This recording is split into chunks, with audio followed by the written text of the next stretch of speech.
শুধু আওয়ামী লীগ ছাড়া আর সকল দলই তো এই সরকারকে সাপোর্ট করেছে।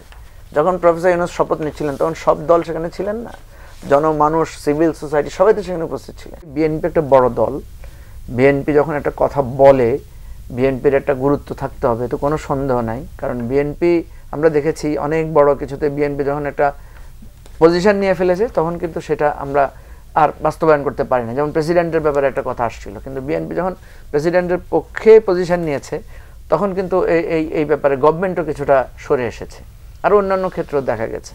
তো আমি মনে করি যে যেমনিভাবে দলের গুরুত্ব, দল কত বড় সেটাকেও গুরুত্ব দিতে হবে, আবার তেমনিভাবে একটা দল বড় হলে সে যদি একটা মানে ধরেন অযৌক্তিক একটা কথা বলল, সে অসাংবিধানিক একটা প্রস্তাব দিল, সে তার নিজের স্বার্থ সংশ্লিষ্ট একটা কথা বললো, তখন তো আবার জনমতের ব্যাপারটাও আছে।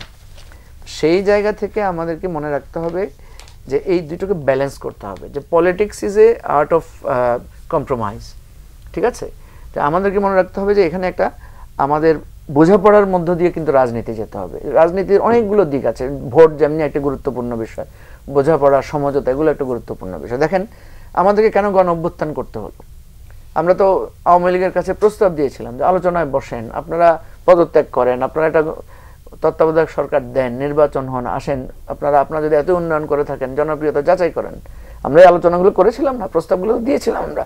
আপনি দেখবেন যে যখন আন্দোলনের চূড়ান্ত পর্যায়ে তখনও কিন্তু একটা সমঝোতা প্রস্তাব দেওয়া হয়েছিল যে ঠিক আছে স্বরাষ্ট্রমন্ত্রী পদত্যাগ করুক, ওবায়দুল কাদের পদত্যাগ করুক, আমরা আলোচনায় বসবো, এই ধরনের আলোচনাগুলো হয়েছিল।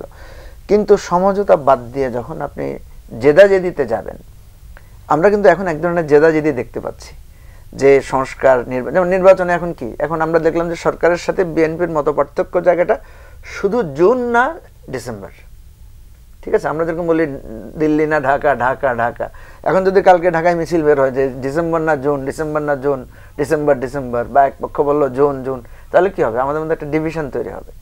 আমরা যেটা দেখলাম, মির্জা ফখরুল ইসলাম আলমগীর সাহেব বলেছেন ডিসেম্বর কাট অফ টাইম, আর আপনার আইন উপদেষ্টা আসিফ নজরুল বলেছেন জুন হচ্ছে তাদের কাট অফ টাইম।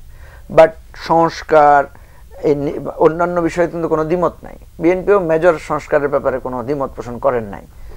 তো এখন কথা হচ্ছে ডিসেম্বর না জুন, এই ডিসেম্বর না জুনের মধ্যে আমরা কি আলোচনা করতে পারি না? আমরা কি একটা সমঝোতে আসতে পারি না যে কেন আপনি জুনে যাবেন? যেমন একটা খুবই যৌক্তিক একটা ব্যাপার যে জুনে ইলেকশন করাটা আমাদের জন্য, আমাদের দেশের কালচারে কম হয়েছে। বিএনপি জুনে ইলেকশন করেছে, ঠিক আছে?